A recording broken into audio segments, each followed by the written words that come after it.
Selamat pagi anak-anak. Saatnya kita akan mendengar renungan Paskah. Mister mengutip satu ayat firman Tuhan dari Filipi pasal 2 ayat 6 sampai ayatnya yang ke-8. Demikian bunyi firman Tuhan, yang walaupun dalam rupa Allah tidak menganggap kesetaraan dengan Allah itu sebagai milik yang harus dipertahankan, melainkan telah mengosongkan dirinya sendiri dan mengambil rupa seorang hamba dan menjadi sama dengan manusia. Dan dalam keadaan sebagai manusia, ia telah merendahkan dirinya dan taat sampai mati, bahkan sampai mati di kayu salib. Apa artinya Paskah? Dalam bahasa Ibrani artinya adalah Pesah, yang berarti melewati. Nah, bangsa Israel merayakan Paskah untuk memperingati atas pembebasan mereka dari Mesir, di mana anak-anak sulung Mesir pada waktu itu mati oleh tulah yang Tuhan datangkan di Mesir. Sedangkan rumah-rumah orang Israel dilewati oleh tulah itu karena ada darah anak domba yang dioleskan di pintu rumah mereka atas perintah Tuhan. Jadi peristiwa itu mereka memperingatinya sebagai hari Paskah dengan mengadakan perjamuan Paskah, yaitu makan korban Paskah atau domba Paskah. Itu terambil dari Keluaran 12 ayat 23 dan 28. Nah, domba Paskah dalam Perjanjian Lama merupakan simbol tentang Tuhan Yesus yang akan datang. Dalam Alkitab, Yesus disebut anak domba Allah. Artinya, Yesus korban yang utama dan sempurna untuk menebus dosa manusia.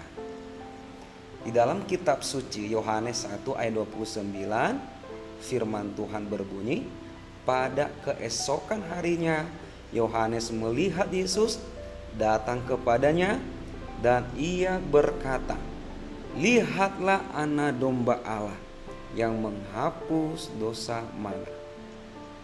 Terus mengapa orang Kristen memperingati Paskah tidak menyembelih domba seperti bangsa Israel sebelumnya?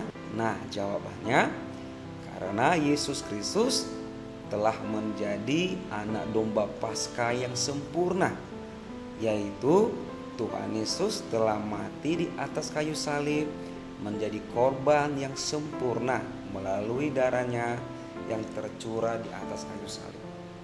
Oleh sebab itulah orang Kristen memperingati Paskah tidak menyembelih domba lagi, tetapi memperingati kematian Tuhan Yesus dalam keadaannya sebagai manusia.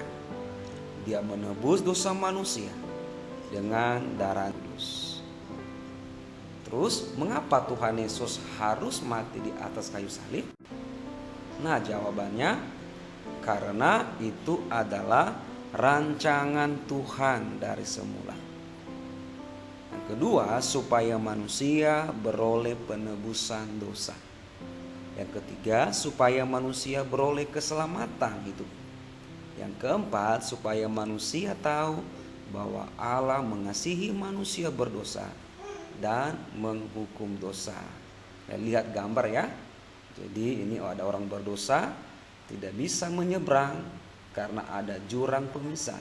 Tetapi oleh karena salib Kristus menyatukan hubungan manusia dengan Allah kembali.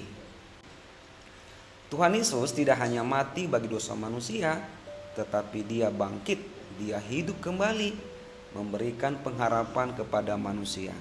Itulah sebabnya orang Kristen ibadah hari Minggu, karena itu adalah hari kebangkitan Tuhan Yesus Kristus. Nah, terus mengapa selalu ada namanya telur Paskah? Nah, ya seperti kalau hari Paskah yang sering dirayakan selalu ada telur Paskah. Nah, anak-anak, telur Paskah hanyalah tradisi atau kebiasaan pada zaman itu atau pada zaman abad-abad permulaan. Jadi diyakini telur Paskah yang semula adalah lambang cikal bakal kehidupan diambil alih menjadi lambang bangkitnya kehidupan. Nah, Paskah bertepatan dengan musim semi. Nah, musim semi adalah musim yang memperlihatkan munculnya kembali kehidupan. Pohon-pohon yang selama musim gugur dan musim dingin menjadi gundul kini. Nah, kesimpulannya, jadi inti dari Paskah adalah memperingati tentang kematian Yesus Kristus bagi dosa-dosa manusia dan bangkit kembali memberikan hidup yang kekal kepada setiap orang yang percaya. Tuhan Yesus memberkati kita semua.